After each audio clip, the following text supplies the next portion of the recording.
हाँ, तो आपको ये पता है कि हम लोगों ने लास्ट क्लास में क्या पढ़ा था, हीरोन्स फार्मूला, जो आपका 12th चैप्टर है, हीरोन्स फार्मूला के कुछ क्वेश्चंस किए थे, काफी सारे कंसेप्ट पढ़े थे। तो आज हम लोग आपका जो 13th चैप्टर है, जो मेंसुरेशन यानी क्षेत्रमिति के अंतर्गत आता है, और मेंसुरेशन या क्षेत्रमिति में पढ़ते क्या है, आयतन, वॉल्यूम या और सरफेस एरिया एक्सेट्रा के बारे में पढ़ते हैं। अलग अलग प्रकार की ठोस आकृतियां आपके सिलेबस में यही है, अलग अलग प्रकार की ठोस आकृतियां यानी 3D शेप्स होते हैं, और इनके पृष्ठीय क्षेत्रफल यानी सरफेस एरिया, वॉल्यूम यानी आयतन आपको कैलकुलेट करके पूछा जाता है कि इसका वैल्यू कितना होगा। मतलब बेसिकली तीन चीज होती है, लैटरल सरफेस एरिया यानी पार्श्व पृष्ठीय क्षेत्रफल, सीएसए यानी कर्व्ड सरफेस एरिया, टीएसए मतलब टोटल सरफेस एरिया कुल पृष्ठीय क्षेत्रफल, और वॉल्यूम यानी आयतन, है ना। तो ये सारे क्वेश्चंस आपके एग्जाम में पूछे जाते हैं। तो अलग अलग आकृतियां हैं, सबके फॉर्मूले देखते हैं जल्दी जल्दी, फिर क्वेश्चन करा जाएगा, ठीक है। चलिए, तो जब हम लोग क्लास कर रहे थे पिछली बार, तो तीन आकृतियों के बारे में आपको पढ़ाई गई थी। एक घनाभ के बारे में हमने पढ़ रखा है ना, क्यूबॉइड जिसे कहते हो। घन के बारे में हम लोगों ने पढ़ रखा है, और बेलन के बारे में हम लोगों ने पहले ही पढ़ रखा है। ये तीन आकृतियों के बारे में पढ़ रखा है, तो इनके फॉर्मूला जल्दी से आप देख लीजिए, ठीक है। आपके एग्जाम में क्वेश्चन आएगा। अगर आपके घनाभ के बारे में आपसे पूछा जाए, आपके पास एक घनाभ हो जिसकी लंबाई l है, चौड़ाई b है और ऊंचाई h है, तो इसका जो पार्श्व पृष्ठीय क्षेत्रफल होता है, मतलब कभी आपसे चार दीवारों का क्षेत्रफल पूछा जाए, मतलब लैटरल सरफेस एरिया, तो आप कहोगे 2 into L plus B into H, मतलब 2 गुना लंबाई प्लस चौड़ाई और उसमें h से गुना कर देते हैं, तो ये हमारा आता है लैटरल सरफेस एरिया। ये हुआ पहला फॉर्मूला आपका। दूसरा फॉर्मूला, अगर आपसे बोला जाए कुल पृष्ठीय क्षेत्रफल बताइए, टोटल इसमें 6 पृष्ठ होते हैं, तो सभी 6 पृष्ठों का क्षेत्रफल को अगर आप ऐड कर दोगे तो टोटल सरफेस एरिया कितना आता है। टोटल सरफेस एरिया का फॉर्मूला होता है 2 into L B plus B H plus H L, है ना। 2 गुना लंबाई चौड़ाई प्लस चौड़ाई गुना ऊंचाई प्लस ऊंचाई गुना लंबाई। तो ये फॉर्मूला था हमारे पास, दूसरा फॉर्मूला टोटल सरफेस एरिया का। तीसरा फॉर्मूला, अगर कभी आपसे घनाभ का आयतन पूछा जाए यानी वॉल्यूम पूछा जाए आपसे कि इस घनाभ, ये घनाभ कितना हवा में स्थान घेर रही है, तो आप उसका आयतन निकालोगे, और ये होता है लंबाई गुना चौड़ाई गुना ऊंचाई। एल बी एच कहने का मतलब क्या हुआ, L into B into H, मतलब लंबाई चौड़ाई ऊंचाई को गुना कर देते हैं, ठीक है। तो ये हुआ हमारे पास तीसरा फॉर्मूला। तो यही तीन फॉर्मूले बेसिकली आपके एग्जाम में जरूरत पड़ते हैं, है ना। कभी आपसे पार्श्व पृष्ठीय क्षेत्रफल पूछा जाएगा, कभी आपसे कुल पृष्ठीय क्षेत्रफल पूछा जाएगा, कभी आपसे घनाभ का आयतन पूछा जाएगा, ठीक है। तो ये तीन फॉर्मूला है, स्क्रीनशॉट ले लीजिए, ठीक है। चलिए, तो आगे बढ़ते हैं घन की तरफ। तो अगर आपके पास कोई घन है यानी क्यूब है, जिसका एक भुजा या किनारा, कभी आपको भुजा लिख के दिया जाएगा घन का, या किनारा लिखा जाए, तो दोनों ही सेम चीज है। अगर भुजा या किनारा ए के बराबर है ना, मान लेते हैं इसकी भुजा ए के बराबर, तो इसकी लंबाई चौड़ाई ऊंचाई सभी ए के बराबर हो जाती है। एक ऐसा घनाभ जिसका लंबाई चौड़ाई ऊंचाई बराबर हो, उसे घन कहते हैं। तो घन का अगर आपसे पार्श्व पृष्ठीय क्षेत्रफल पूछा जाए, मतलब लैटरल सरफेस एरिया, जिसे एल से लिखते हो, या बोल दिया जाए चार दीवारों का क्षेत्रफल बताइए, घन के आकार का कोई भी कमरा होगा और चार दीवारों का क्षेत्रफल पूछा जाए, तो आप कहोगे 4a²। 4a² कहने का मतलब क्या हुआ, 4 इंटू भुजा का वर्ग, है ना, जो भी भुजा है आपका उसका वर्ग कर दो, ठीक है।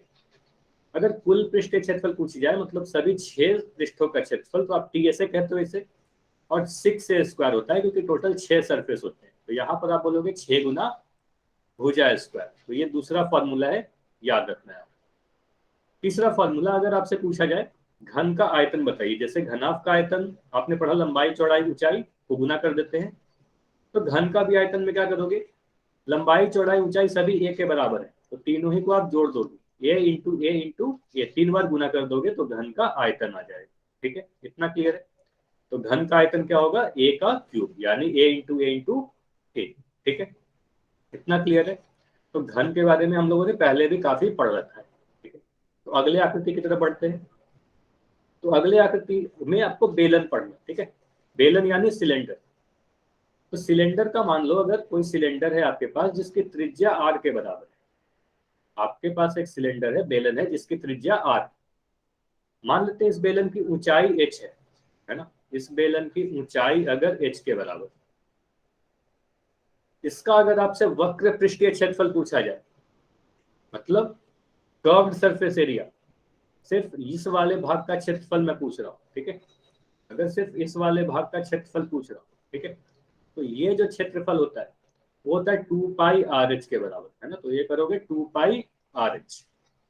तो बेलन का वक्र पृष्ठीय क्षेत्रफल यानी कर्व्ड सरफेस एरिया का फॉर्मूला होता है 2 into pi into radius into height. तो 2πr(h) करोगे, वक्र पृष्ठीय क्षेत्रफल आ जाएगा। अगर बोला जाए कुल पृष्ठीय क्षेत्रफल बताइए या संपूर्ण पृष्ठीय क्षेत्रफल बताइए, तो वक्र पृष्ठीय क्षेत्रफल में ये ऊपर वाला वृत्त और नीचे में भी एक वृत्त होगा, इन दोनों वृत्तों के क्षेत्रफल को आप ऐड कर देते हो, मतलब दो वृत्तों का क्षेत्रफल आप ऐड कर देते हो। तो यहां से आपके पास आता है किसी बेलन का कुल पृष्ठीय क्षेत्रफल। टोटल सरफेस एरिया का एक फॉर्मूला होता है 2πr into are plus H. ये आया कहां से? तो यहां से आप बोलते हो सर 2πr तो हुआ हमारे पास वक्र पृष्ठीय क्षेत्रफल, एक नीचे में वृत्त है ये πr², एक ऊपर में वृत्त है ये πr², तो यानी 2πr², दो वृत्तों का क्षेत्रफल को ऐड करना होगा आपको, तो ये 2πr² जोड़ दो। तो यहां से आपके पास आता है 2πr को कॉमन लेने के बाद h प्लस आर, है ना, या इसको लिख सकते हैं 2πr into are plus H, ठीक है। तो ये दूसरा फॉर्मूला था आपके पास कुल पृष्ठीय क्षेत्रफल का टीएसए के बारे में। तीसरा फॉर्मूला क्या है? आयतन। अगर पूछा जाए बेलन का आयतन क्या है, कितना हवा में स्थान घेर रही है, वॉल्यूम क्या है, तो आप बोलोगे πr²h, आधार का क्षेत्रफल इंटू ऊंचाई। तो आपको इस तरीके से याद कराया गया था कि कभी भी आयतन पूछा जाए बेलन का तो आप कहोगे आधार का क्षेत्रफल, यानी आधार एक वृत्त है तो πr² इंटू ऊंचाई, तो आधार का क्षेत्रफल में ऊंचाई से गुना कर देते हैं, तो πr²h हो गया इस बेलन का आयतन, ठीक है। तो ये तीन आकृतियों के बारे में तो आपको पहले पढ़ाई जा चुकी है, इसलिए काफी शॉर्ट में आपको बस फॉर्मूला रिवाइज करवाया गया, ठीक है। तो अभी अगले आकृति की तरफ बढ़ते हैं, शंकु के बारे में। शंकु के बारे में हमने नहीं पढ़ा है ना, तो इसके बारे में डिटेल में पढ़ते हैं कि शंकु क्या होता है, इसका क्या क्या फॉर्मूला इंपॉर्टेंट है आपके लिए, ठीक है। तो शंकु देखो इस प्रकार का आकृति आप सभी ने देखा होगा, जैसे कि बर्थडे कैप, है ना, आइसक्रीम कोन। तो इस आकृति को क्या कहोगे? इसे हम शंकु कहते हैं, ठीक है। ये शंकु है यानी कोन है।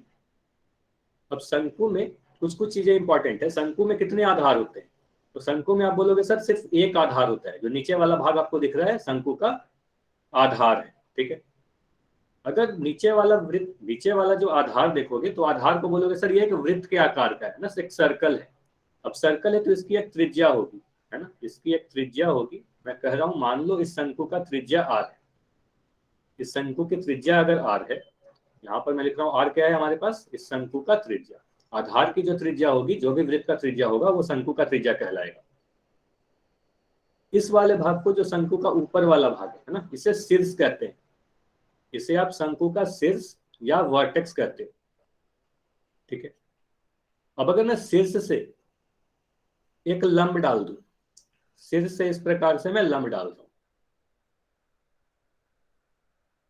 और इसे मैं h लिख दे रहा हूं, ठीक है, तो ये हमारा क्या हो गया? शंकु का ऊंचाई हो गया। तो h क्या है? शंकु का ऊंचाई हो गया। h हमारा शंकु का ऊंचाई हो, ठीक है।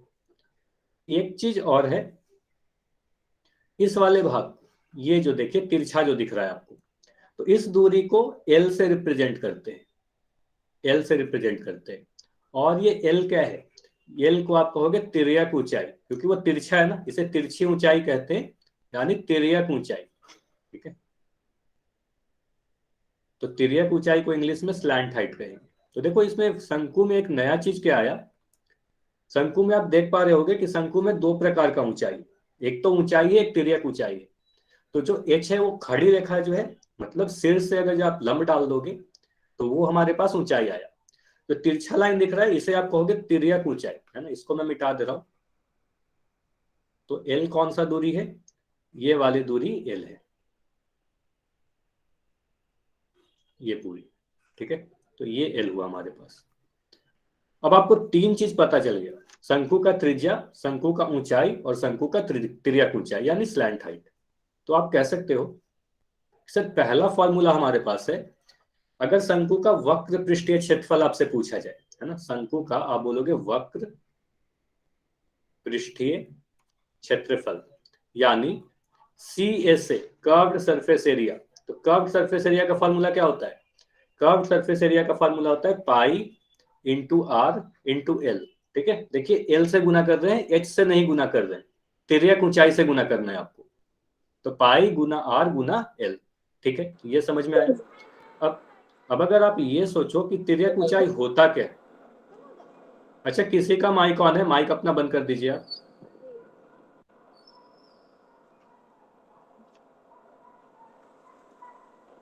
अंकित, अंकित के नाम से जो ही बच्चे हो अपना माइक आप बंद कर दो।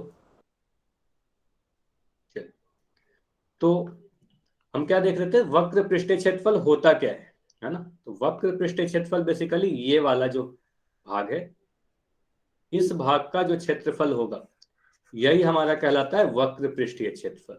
ठीक है, तो इस भाग का क्षेत्रफल वक्र पृष्ठीय क्षेत्रफल होगा जो पाई आर एल के बराबर होगा। दूसरा दूसरा फॉर्मूला है आपके पास कुल पृष्ठीय क्षेत्रफल। अब जहां पर भी कुल दिखा शब्द मिले, इसका मतलब क्या हो गया? Total surface area. कुल का मतलब टोटल होता है, तो टोटल सरफेस एरिया कितना होगा? आप बोलोगे सर वक्र पृष्ठीय क्षेत्रफल को तो लेंगे ही, पाई आर पे एल को तो लेंगे ही, इसके साथ आप इस वृत्त के क्षेत्रफल को ऐड कर दोगे, है ना? इस वृत्त का क्षेत्रफल को आप ऐड कर दोगे। तो पाई आर एल में यानी वक्र पृष्ठीय क्षेत्रफल में इस आधार का क्षेत्रफल को आपको ऐड करना है। और आधार का क्षेत्रफल कितना है? बोलोगे यह एक वृत्त है जिसका क्षेत्रफल पाई आर स्क्वायर है ना? तो यहाँ पर पाई आर स्क्वायर आप ऐड कर दोगे। जिसको सोल्व करने पे क्या मिला? यहाँ भी पाई आर कॉमन लोगे, तो पाई आर को कॉमन लेने के बाद आपको मिलता है एल प्लस आर। तो फॉर्मूला है हमारे पास टोटल सरफेस एरिया का पाई आर इंटू ब्रैकेट में एल प्लस आर। ठीक है, तो किसी भी शंकु का टोटल सरफेस एरिया पूछा जाए तो आप क्या लिखोगे? पाई आर ब्रैकेट में एल प्लस आर। ठीक है, ध्यान दीजिएगा दोनों ही फॉर्मूला में एल लिखा गया है, मतलब तिर्यक ऊंचाई की बात की जा रही है। ठीक है, ऊंचाई की बात नहीं की गई है। अब तीसरा फॉर्मूला में अगर आपसे मैं पूछ लूं कि अगर शंकु का आयतन बताइए यानी वॉल्यूम बताइए, तो वॉल्यूम क्या होता है? अगर आपको बेलन का आयतन याद है तो शंकु का भी आयतन काफी आसानी से याद हो जाएगा। बेलन का आयतन कितना होता है? आप बोलोगे सर बेलन का आयतन होता है पाई आर स्क्वायर एच। ठीक है, अभी पढ़ाया गया था ना, बेलन का आयतन पाई आर स्क्वायर एच होता है। तो शंकु के आयतन में क्या करोगे? पाई आर स्क्वायर एच में बस 1/3 से गुना कर दोगे, 1/3 कर दोगे। तो 1/3 गुना पाई आर स्क्वायर एच। ठीक है, तो 1/3 गुना पाई आर स्क्वायर एच करेंगे, शंकु का आयतन आ जाएगा, वॉल्यूम ऑफ सिलेंडर आ जाएगा। ठीक है, इतनी चीज समझ में आई? तीनों चीज समझ में आया? वक्र पृष्ठीय क्षेत्रफल पाई आर एल होगा, कुल पृष्ठीय क्षेत्रफल pi r into L plus r होगा, आयतन हमारा 1/3 पाई आर स्क्वायर एच होगा। इतना चीज समझ में आया तो वाई लिख के बताइए, फिर आगे बढ़ेंगे। ठीक है, तो बस फॉर्मूला नोट करना है आपको। ठीक है, चलिए अब यहां पर यह हमें देखना है एक चीज जो इंपॉर्टेंट है। अब देखिए, आपके पास ये शंकु दिख रहा होगा, यहां पर एच हमारा क्या है? ऊंचाई है। आर क्या है? त्रिज्या है। एल हमारा तिर्यक ऊंचाई है। मतलब तीन चीज आपको दिख रही है, एक हमारा एच है, एक हमारे पास आर है, और एक हमारे पास एल है। ठीक है, अब इन तीनों में एक संबंध है। ठीक है, इन तीनों में क्या संबंध है? अब इस वाले भाग को अगर मैं एच आर एल को, इस जो त्रिभुज आपको दिख रहा है, मैं इसको यहां पर बना रहा हूं। ठीक है, इसको देखिएगा ध्यान से। ये हमारा एच हुआ, ये हमारे पास आर हुआ, और ये हमारे पास एल हुआ। ठीक है, तो इसको मैं लिख दे रहा हूं आर, इसको मैं लिख रहा हूं एच, और इसे मैं लिख रहा हूं एल। ठीक है, तो एल क्या है? तिर्यक ऊंचाई है, एच हमारा ऊंचाई है, आर हमारा त्रिज्या है। तो इस त्रिभुज को देख के आपको लग रहा है ना ये समकोण त्रिभुज है, क्योंकि हमें शीर्ष से बोला गया था कि आधार पर एक लंब डाला गया है ना? तो यहाँ पर 90 डिग्री का कोण बन रहा है। 90 डिग्री के सामने वाले भुजा को क्या कहते हैं? किसी भी समकोण त्रिभुज में कर्ण कहते हैं। ठीक है, और अब पाइथागोरस प्रमेय आपने पढ़ा है, कर्ण का स्क्वायर जो होता है वो आधार का वर्ग और लंब के वर्ग यानी ऊंचाई के वर्ग के जोड़ के बराबर होता है, यानी योग के बराबर होता है। यानी इसको देख के आप पाइथागोरस प्रमेय अगर लिखना चाहो तो आप लिख सकते हो एल स्क्वायर, अगर मैं इस तरीके से लिखूं एल स्क्वायर बराबर H square plus R square. तो ये सभी को समझ में आ रहा होगा, पाइथागोरस प्रमेय लिखा गया और कुछ नहीं किया गया। एल स्क्वायर बराबर H square plus R square, इतना क्लियर है, ये समझ में आ रहा है। तो यहां से हमें संबंध पता चल रहा है, तिर्यक ऊंचाई, ऊंचाई और त्रिज्या में आप लिख सकते हो तिर्यक ऊंचाई का जो वर्ग होगा वो ऊंचाई का वर्ग और त्रिज्या के वर्ग के योग के बराबर होगा। तो कुछ भी नहीं किया गया, सीधे सीधे बस सिंपली पाइथागोरस प्रमेय लगाया गया है। ठीक है, ये समझ में आया, और ये काफी इंपॉर्टेंट है। ठीक है, मतलब यहां से आप ऐसे भी लिख सकते हो, एल बराबर वर्गमूल H square plus R square. सीधे सीधे यहां से आप तिर्यक ऊंचाई कैलकुलेट कर सकते हो अगर ऊंचाई और त्रिज्या दी गई है। तो एल बराबर H square plus R square का वर्गमूल लिख सकते हैं। इतना समझ में आया, इतनी बातें बताई क्लियर। तो पाइथागोरस प्रमेय लिखा गया और कुछ नहीं किया गया। ठीक है, चलिए अब इसका यूज क्या पड़ेगा। मान लो अगर मैं कह रहा हूं इसका क्या यूज है, आपसे किसी भी, मैं एक कोण बना दे रहा हूं। ठीक है,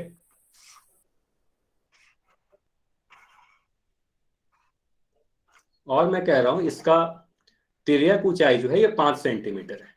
ठीक है, इसका त्रिज्या जो है वो 3 सेंटीमीटर है। इसका ऊंचाई नहीं दिया गया आपको। ठीक है, इसका ऊंचाई नहीं दिया गया, और आपसे पूछा जा रहा है कि इसका आयतन बताइए, है ना, इसका आयतन बताइए, वॉल्यूम बताइए। तो आप क्या करोगे, आप बोलोगे सर आयतन का फॉर्मूला क्या होता है, 1/3 पाई r स्क्वायर एच, 1/3 पाई r स्क्वायर एच। अब क्वेश्चन में देखोगे तो यहाँ पर हमें त्रिज्या दिया गया है, आर बराबर 3 सेंटीमीटर तो दे दिया गया है, एल बराबर 5 सेंटीमीटर तो दे दिया गया है, लेकिन ऊंचाई एच नहीं दिया गया, है ना, इसे आप ऊंचाई कहते हो।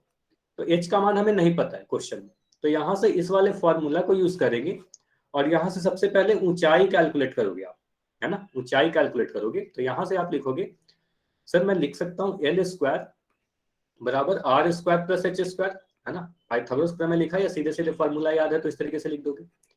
यहाँ पे सभी के मान भरोगे तो आप लिखोगे 5 का जो वर्ग होगा वो आर का वर्ग यानी 3 का वर्ग प्लस एच स्क्वायर के बराबर होगा। यहां से आप लिख सकते हो 5 का स्क्वायर माइनस 3 का स्क्वायर बराबर एच स्क्वायर, है ना। यहां से आपको क्या दिख रहा है, एच का जो वर्ग आ रहा है वो 25 - 9 यानी 16 के बराबर आ रहा है।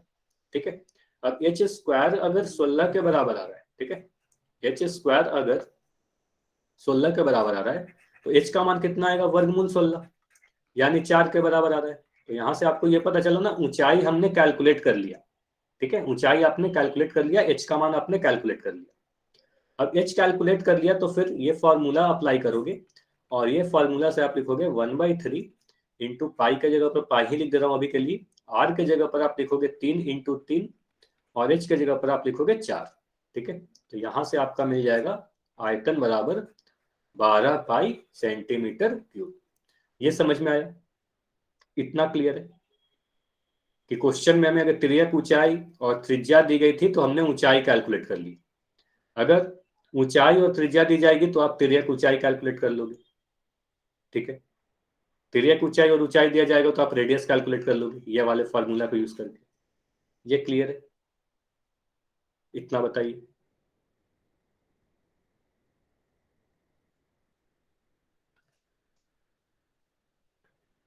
ठीक है, ठीक है, अगर ये सारी चीजें क्लियर है, कोई भी डाउट हो तो आप पूछ लेना। तो आगे बढ़ते हैं, तो और हमें क्या जानना है किसी भी शंकु में। ठीक है, ठीक है, शंकु बनता कैसे है, ये भी कंसेप्ट इंपॉर्टेंट है, आपको समझना है। अगर मैं कहूं हमारे पास एक शंकु है, सॉरी एक समकोण त्रिभुज है, एक समकोण त्रिभुज दिख रहा होगा आपको। अब मैं कह रहा हूं ये वाली जो भुजा है वो 5 सेंटीमीटर है, ये वाली जो भुजा है मान लो 12 सेंटीमीटर है, ये वाली भुजा 13 सेंटीमीटर है।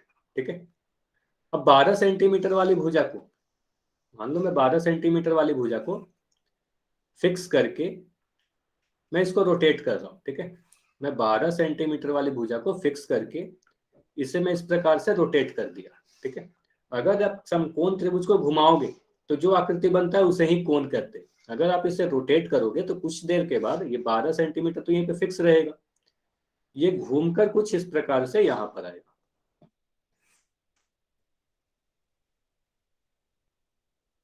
ठीक है, और ये इस तरीके से आप घुमाए तो हमारे पास एक शंकु बन गया।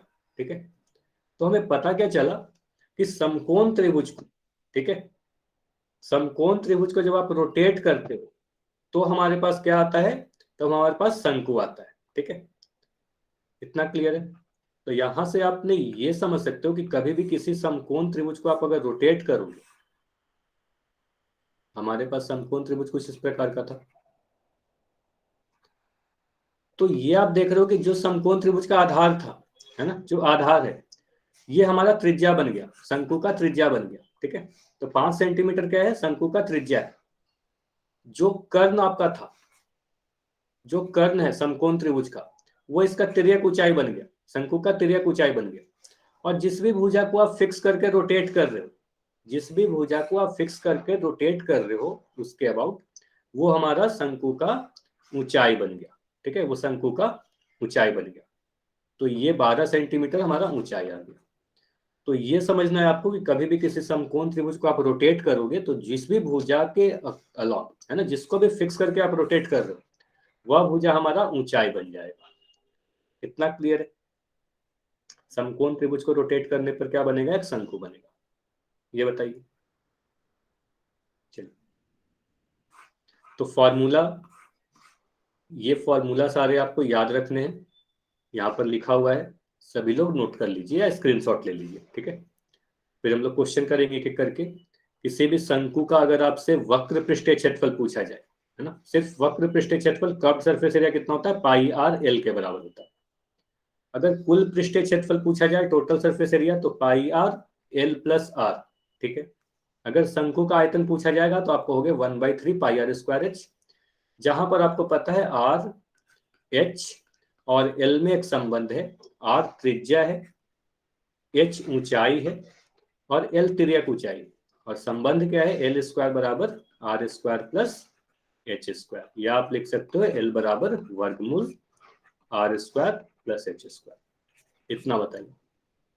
इतनी बातें क्लियर है तो बताइए, फिर आगे बढ़ेंगे, क्वेश्चन करेंगे। अब ये सारी चीजें क्लियर है तो बताइए, वाई लिख के। ठीक है, तो पहला क्वेश्चन करते हैं। तो पहले क्वेश्चन में आपको बोला गया बेलन का आयतन बताइए। क्वेश्चन में सबसे पहले दिख रहा है बेलन का क्वेश्चन, है ना, बेलन का फॉर्मूला लगाना है, आयतन पूछा जा रहा है, यदि उसकी ऊंचाई और त्रिज्या दी गई, है ना। तो ट्राई कीजिए सॉल्व करने का, बस कैलकुलेशन करना है आपको।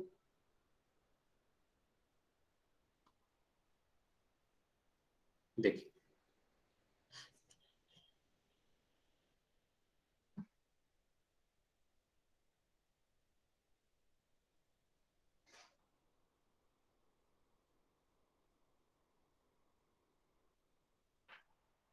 तो क्वेश्चन में बेलन का आयतन पूछा जा रहा है, ऊंचाई दिया गया है, त्रिज्या दिया गया है, फॉर्मूला में मान डालना है, सॉल्व करना है, आंसर आ जाएगा।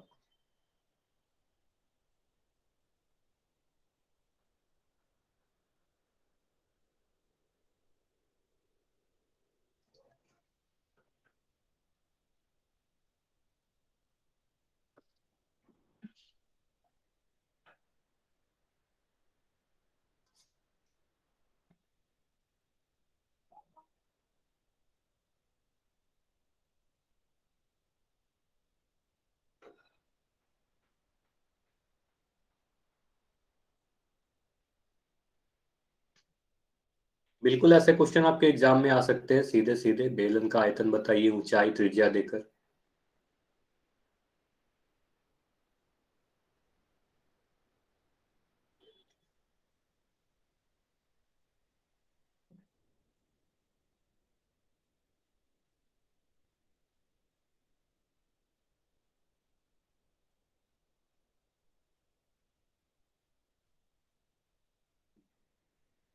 चलिए 20 सेकंड्स और रुकेंगे, ठीक है, 20 सेकंड और रुकेंगे, फिर इसको एंड करके डिस्कस किया जाएगा।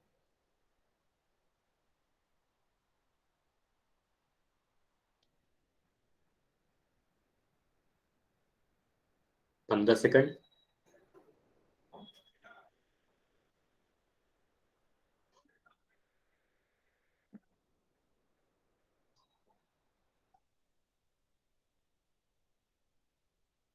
10 सेकंड।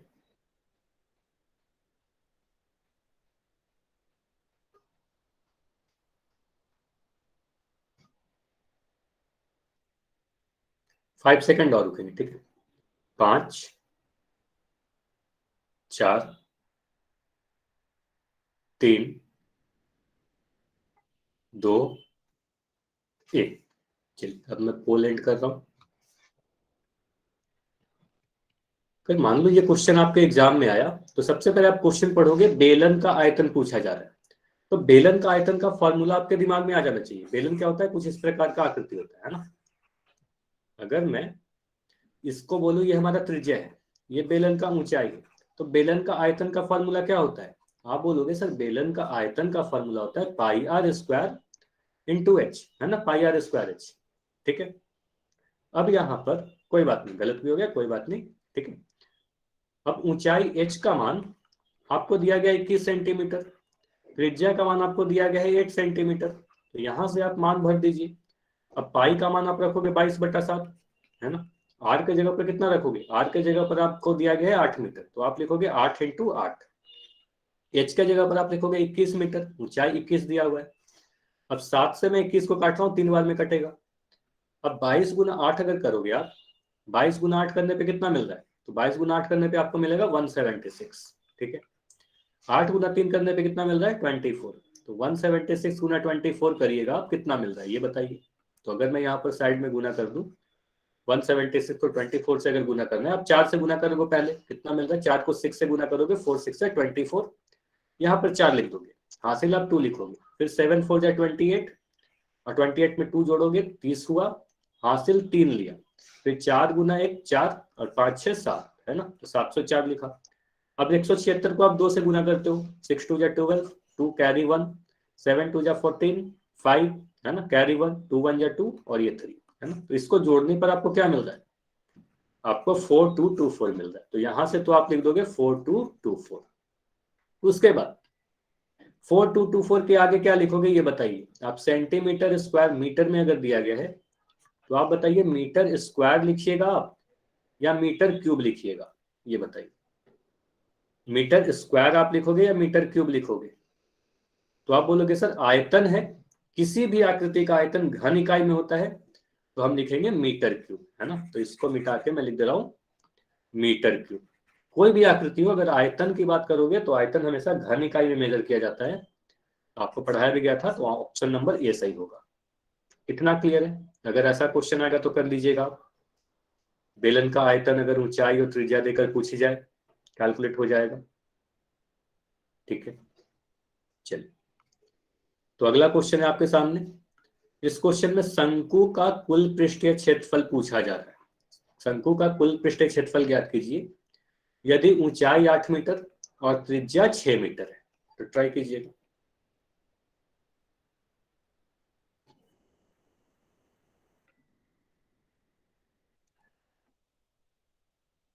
कुल पृष्ठीय क्षेत्रफल का फॉर्मूला देखिए क्या होता है।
यहाँ पर ऊंचाई दिया गया है और त्रिज्या दिया गया है। फॉर्मूला आपको पता होना चाहिए, शंकु का कुल पृष्ठीय क्षेत्रफल का फॉर्मूला क्या होता है।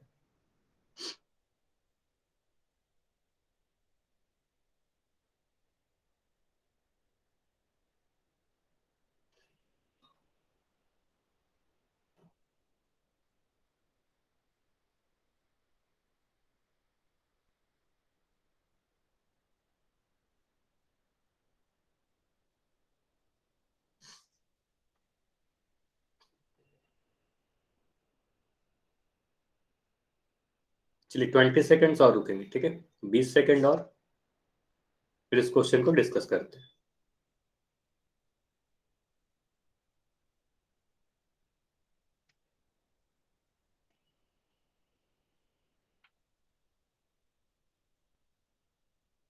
पंद्रह सेकेंड और,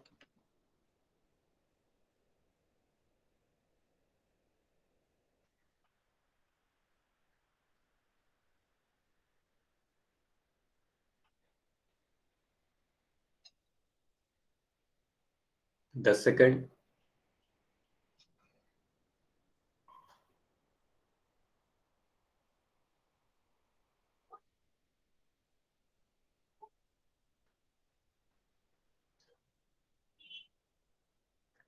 5 सेकेंड, ठीक है, 5 सेकेंड और रुकेंगे, फिर पोल को एंड करके इसको डिस्कस करेंगे। 5, 4, 3, 2, 1। चलिए अब मैं पोल को एंड कर रहा हूं।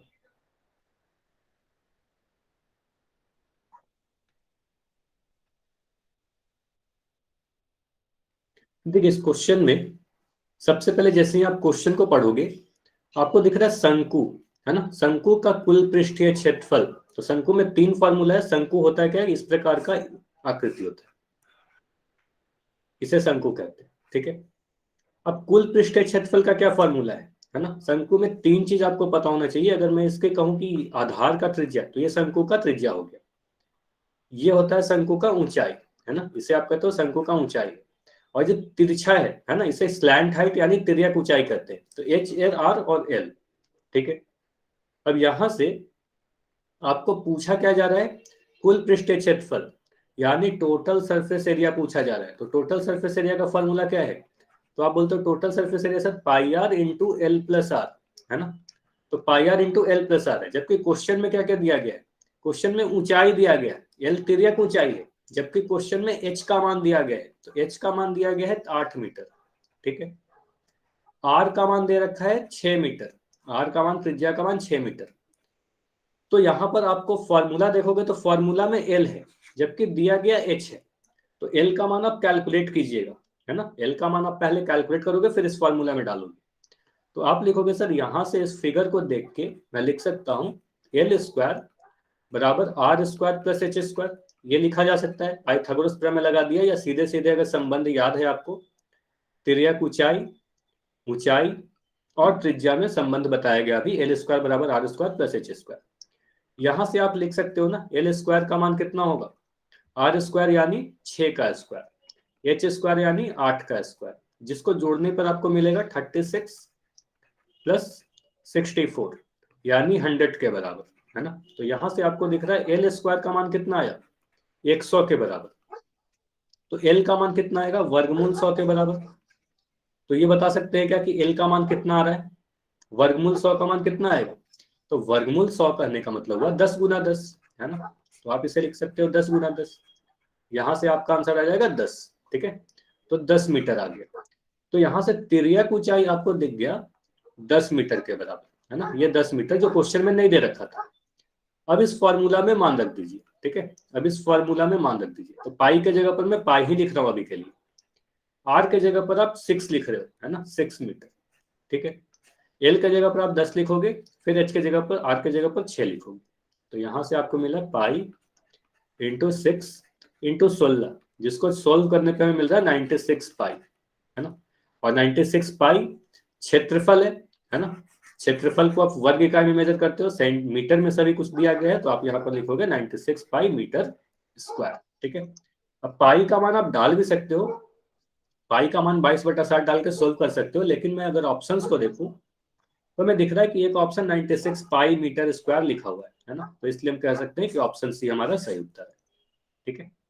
अगर ऑप्शन नहीं रहेगा तो आप पाई का मान डाल के सोल्व भी कर सकते हो, कोई दिक्कत नहीं। ये समझ में आया, इतना क्लियर है कि प्रश्न में हमें ऊंचाई और त्रिज्या दिया गया था, जबकि फॉर्मूला में तिर्यक ऊंचाई था। तो तिर्यक ऊंचाई पहले कैलकुलेट किया, फिर जाके इसको सोल्व किया। इतना क्लियर है तो बताइए, फिर आगे बढ़ेंगे, ठीक है।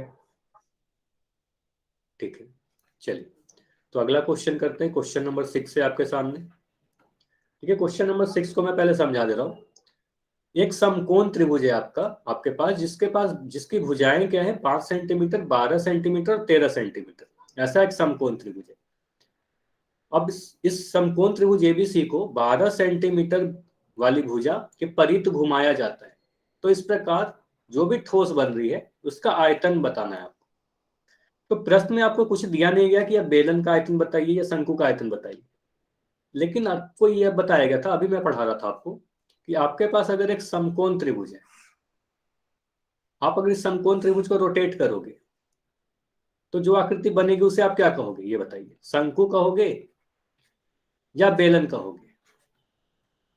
समकोण त्रिभुज को रोटेट करने पे जो आकृति बनेगी उसे आप क्या कहोगे? तो आपको पता है कि वो शंकु बनेगा, है ना। अभी आपको पढ़ाया गया कि एक समकोण त्रिभुज को रोटेट करने पर शंकु बनता है। ठीक है, तो इसका मतलब इनडायरेक्टली इस क्वेश्चन में पूछा यही जा रहा है कि शंकु का आयतन बताइए। ठीक है, अब एक समकोण त्रिभुज में ये दिया गया है कि इसका भुजा 5, 12, 13 है। तो जो सबसे बड़ी भुजा है वो कर्ण होगी, जिसे मैं 13 सेंटीमीटर लिख रहा हूँ।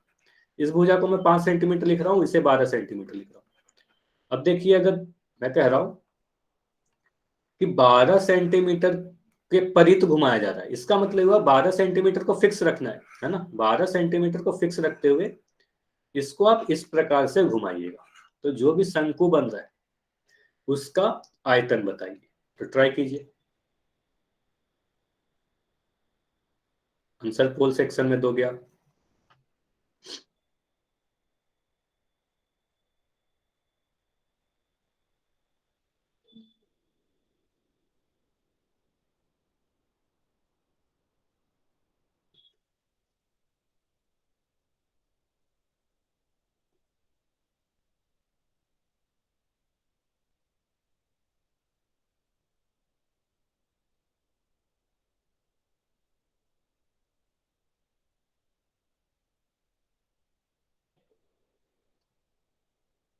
बारह सेंटीमीटर के परित घुमाया जा रहा है, मतलब 12 सेंटीमीटर को फिक्स रखना है और उसी के अलावा उसको रोटेट करना है।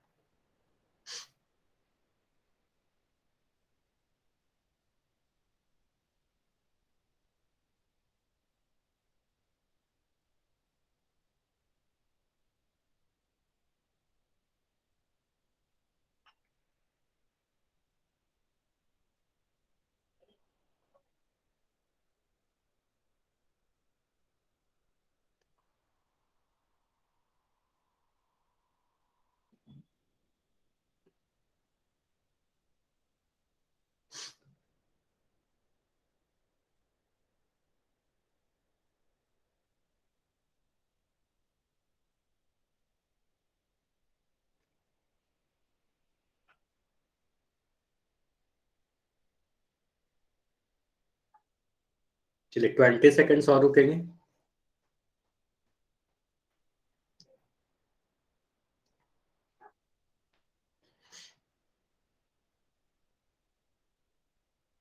आयतन पूछा जा रहा है किसी शंकु का।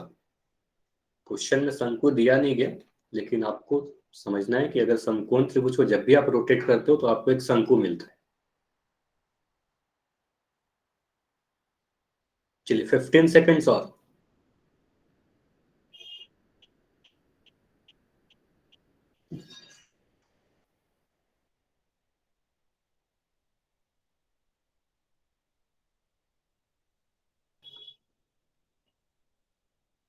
10 सेकेंड्स और।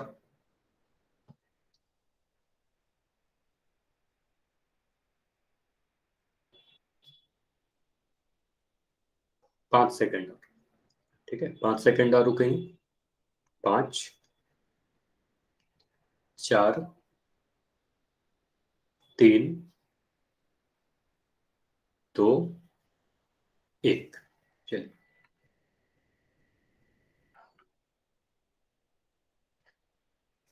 देखिए सारी चीजों को मैं मिटा रहा हूं। ठीक है, अब इसको समझते हैं। क्वेश्चन में बोला गया एक समकोण त्रिभुज है आपके पास, जिसकी भुजा 5 सेंटीमीटर, 12 सेंटीमीटर, 13 सेंटीमीटर है। 12 सेंटीमीटर के परित घुमाया जाता है। ये जब भी पढ़ोगे इसका मतलब है कि 12 सेंटीमीटर को फिक्स किया और उसको रोटेट कर दिया। ठीक है, तो आप एक सबसे पहले समकोण त्रिभुज ही बना लो कि प्रश्न में कभी भी ये दिया नहीं गया कि शंकु का आयतन निकालना है। तो आपको ये समझना है कि अगर मैं इसके भुजाओं को लिखना चाहूं तो सबसे बड़ी भुजा जो होगी 13 सेंटीमीटर, वो इसका कर्ण होगा, मतलब 90 डिग्री के सामने वाला भुजा होगा, तो आप इसे लिखोगे 13 सेंटीमीटर। जो छोटी भुजा दिख रही है उसको मैं लिख दिया 5 सेंटीमीटर। जो बड़ी भुजा ये दिख रही है इसे मैं लिख दिया 12 सेंटीमीटर। अब 12 सेंटीमीटर को फिक्स करके, है ना, इसको जब भी आप रोटेट करोगे, है ना, इसको आप रोटेट करना स्टार्ट किए तो कुछ इस प्रकार से शंकु बन जाएगा। ठीक है, इस प्रकार से हमारे पास एक शंकु बन जाएगा। ठीक है, अब मुझे इतना बताइए, इस शंकु का त्रिज्या कितना है, ये बताइए। इस शंकु का त्रिज्या कोई बता सकता है क्या? अगर मैं 12 सेंटीमीटर को फिक्स करके रोटेट करना चालू करूं तो त्रिज्या कितना आएगा? ये वाले शंकु की त्रिज्या होगी आधार की त्रिज्या, तो आप बोलोगे शंकु का त्रिज्या सर 5 सेंटीमीटर होगा। वेरी गुड, अनुराग राहुल दोनों ही का आंसर सही। ठीक, अगर मैं बोलूं इस शंकु का ऊंचाई कितना होगा तो ये बताइए, शंकु का ऊंचाई क्या होगा? एच का मान बताना है आपको। वेरी गुड, शंकु का ऊंचाई 12 सेंटीमीटर होगा। ठीक है, तो ये वाले को आप एच कहते हो, है ना, नीचे वाले को आप रेडियस कहते हो। हालांकि इस क्वेश्चन में हमें तिर्यक ऊंचाई का मान की जरूरत नहीं है, लेकिन मान लो अगर मैं आपसे बोलूं कि तिर्यक ऊंचाई कितना होगा, एल का मान कितना होगा, तो आप कह सकते हो सर तिर्यक ऊंचाई 13 सेंटीमीटर होगा। जो कर्ण होगा वो हमेशा तिर्यक ऊंचाई होगा। ठीक है, ये क्लियर है? ठीक है, अब यहां से आप कैलकुलेट करो शंकु का आयतन। तो आयतन का फॉर्मूला क्या है? आप बोलोगे सर आयतन का फॉर्मूला होता है, बेलन का आयतन आपको अगर याद है तो आप लिखोगे पाई आर स्क्वायर एच, है ना, सीधे सीधे फॉर्मूला याद रखिए, पाई आर स्क्वायर एच में 1/3 से गुना कर देना है आपको, बस और कुछ नहीं करना। ठीक है, तो यहां से आप लिखोगे 1/3, पाई के जगह पर आप 22/7 लिख सकते हो, लेकिन क्वेश्चन में देखिए ऑप्शन में, सभी ऑप्शन में पाई लिखा हुआ है ना, सभी जगह अगर पाई लिखा हुआ है तो पाई के जगह पर मैं पाई ही छोड़ दे रहा हूँ। ठीक है, पाई के टर्म में ही आंसर छोड़ देना। आर स्क्वायर के जगह पर क्या लिखिएगा? आर के जगह पे आप 5 सेंटीमीटर लिख रहे हो, है ना, रेडियस हमारे पास 5 सेंटीमीटर आपने डिसाइड किया, तो आप लिख रहे हो 5 × 5।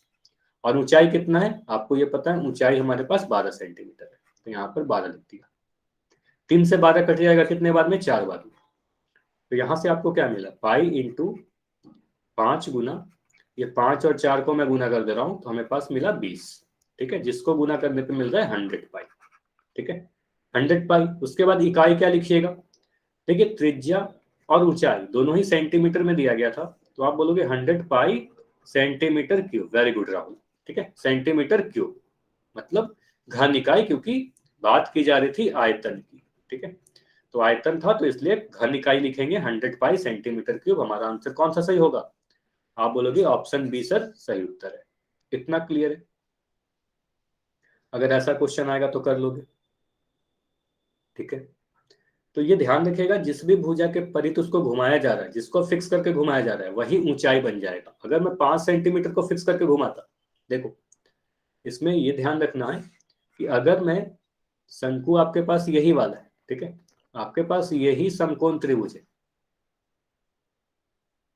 5, 13, 12। अगर आप 5 सेंटीमीटर को फिक्स करके घुमाने के लिए स्टार्ट करो, देखो अगर मैं इसे फिक्स कर दे रहा हूँ, 5 सेंटीमीटर को फिक्स करके अगर रोटेट करोगे आप, तो ये कुछ इस प्रकार से रोटेट होगा और शंकु कुछ इस प्रकार से बनेगा फिर। ठीक है, इधर से आप रोटेट करोगे तो शंकु कुछ ऐसा बनेगा। ठीक है, इस बार जो हमारा त्रिज्या हो जाएगा वो 12 सेंटीमीटर होगा। अगर बोला जाए कि 5 सेंटीमीटर के परिध घुमाते हैं तो इस बार ऊंचाई ये हो जाएगा, ये त्रिज्या हो जाएगा, एल तो अभी भी यही रहेगा। तो कर्ण हमेशा तिर्यक ऊंचाई होता है, त्रिज्या जिसको फिक्स करके आप घुमाते हो, है ना, एच, तो ये हमारा हो जाता है ऊंचाई, और त्रिज्या ये हो गया। ठीक है, ये क्लियर है? इतना समझ में आया? चलिए, तो आगे बढ़ते हैं।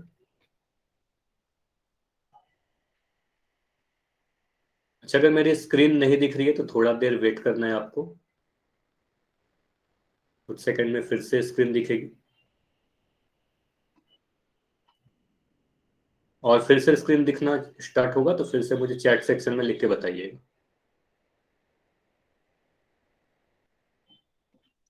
अब स्क्रीन दिख रही है सभी को? ठीक है, देखिए अब आगे हमें क्या पढ़ना है। अब दो आकृतियों के बारे में और पढ़ लेते हैं। तो एक आकृति है आपके पास गोला, ठीक है, और एक आकृति है अर्धगोला। तो नाम से ही काफी कुछ आपको समझ में आ गया होगा। गोला का आधा भाग जो होगा वो अर्धगोला कहलाएगा, है ना।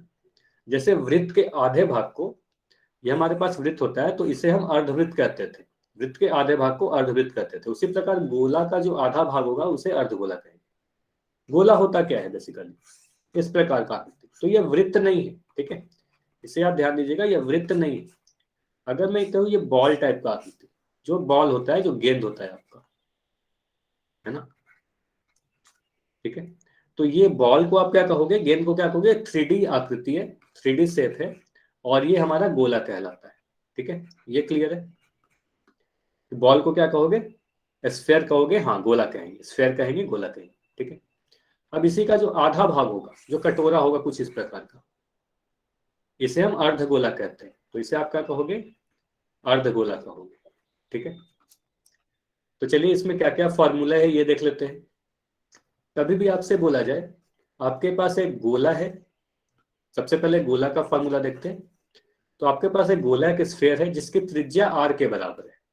त्रिज्या कितनी है, त्रिज्या अगर r के बराबर है तो पहला फॉर्मूला है आपके पास इसका कुल पृष्ठीय क्षेत्रफल, ठीक है, कुल पृष्ठीय क्षेत्रफल, या कई जगह आप देखोगे पृष्ठीय क्षेत्रफल या वक्र पृष्ठीय क्षेत्रफल। तो गोला में ध्यान रखिएगा, गोला एक ऐसा आकृति है, स्फीयर एक ऐसा फिगर है जिसमें कुल पृष्ठीय क्षेत्रफल पूछा जाए, चाहे वक्र पृष्ठीय क्षेत्रफल पूछा जाए, चाहे पृष्ठीय क्षेत्रफल पूछा जाए, सभी सेम होता है।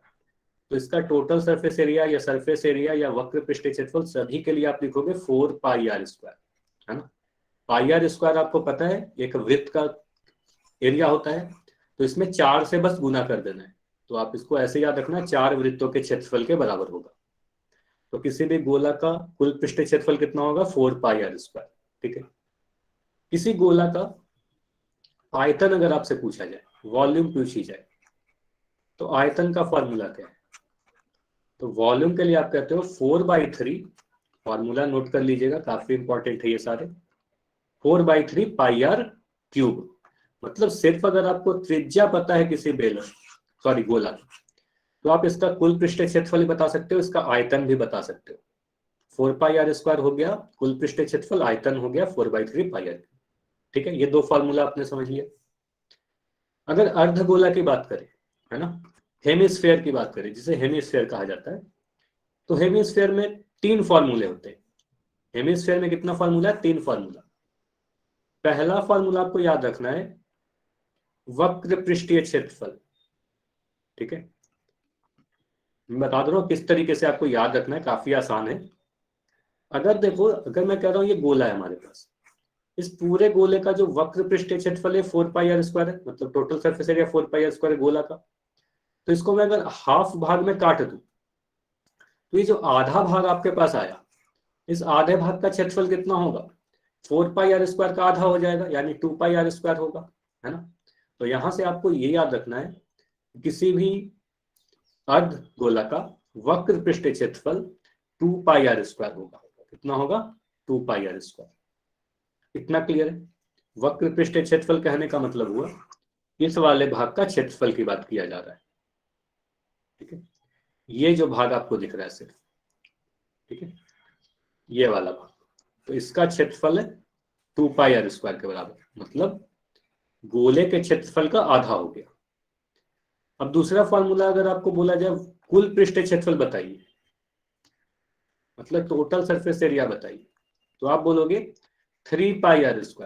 अब ये 3πr² कहां से आया, देखो, अगर कुल पृष्ठीय क्षेत्रफल में आप वक्र पृष्ठीय क्षेत्रफल में इस भाग का भी क्षेत्रफल को आप ऐड कर देते हो, इस ऊपर वाला जो वृत्त दिख रहा है ना, इस भाग का क्षेत्रफल को ऐड कर देते हैं, और इसका क्षेत्रफल होता है πr², क्योंकि यह वृत्त है। तो 2πr² में 1πr² और जोड़ दिया तो हमारे पास आ गया 3πr²। तो कुल पृष्ठीय क्षेत्रफल का फॉर्मूला 3πr² आया, ठीक है। अब आयतन, तो आयतन कितना होगा, तो इसका आयतन होता है गोले के आयतन का आधा। तो इसका आयतन है 4/3πr³, तो इसका आयतन हो जाएगा 2/3πr³। इतना क्लियर है, इतना क्लियर है। कि आयतन यस सर। अर्धगोला का 2/3 πr³ होगा। ठीक है, तो ये सारे फॉर्मूले एक बार स्क्रीनशॉट ले लीजिए। सारा फॉर्मूला यहाँ पे लिखा हुआ है। फॉर्मूला 5 सेकंड का समय है, सारे फॉर्मूला को नोट कर लीजिए, स्क्रीनशॉट ले लेना है पहले आप। ठीक है, तो एक क्वेश्चन कर लेते हैं। तो क्वेश्चन है, अर्धगोले का कुल पृष्ठीय क्षेत्रफल बताइए अगर त्रिज्या 7 सेंटीमीटर है। ट्राई कीजिए इसको।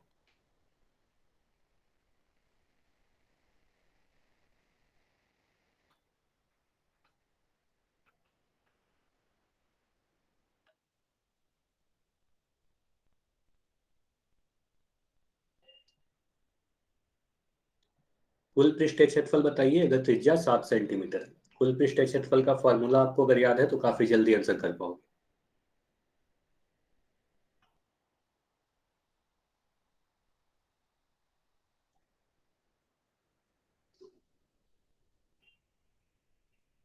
तो क्षेत्रमिति में आपको सभी आकृति के फॉर्मूला याद होने चाहिए।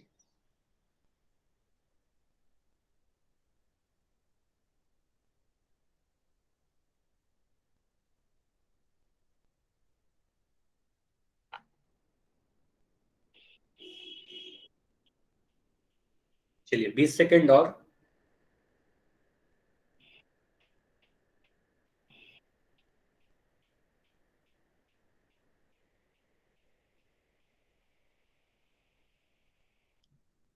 Fifteen seconds.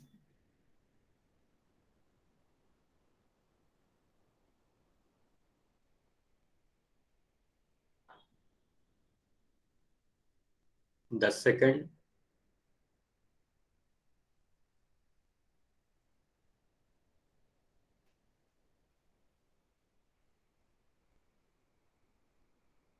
5 सेकंड। 5,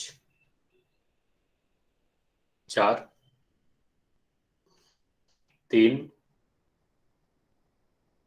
2, 1।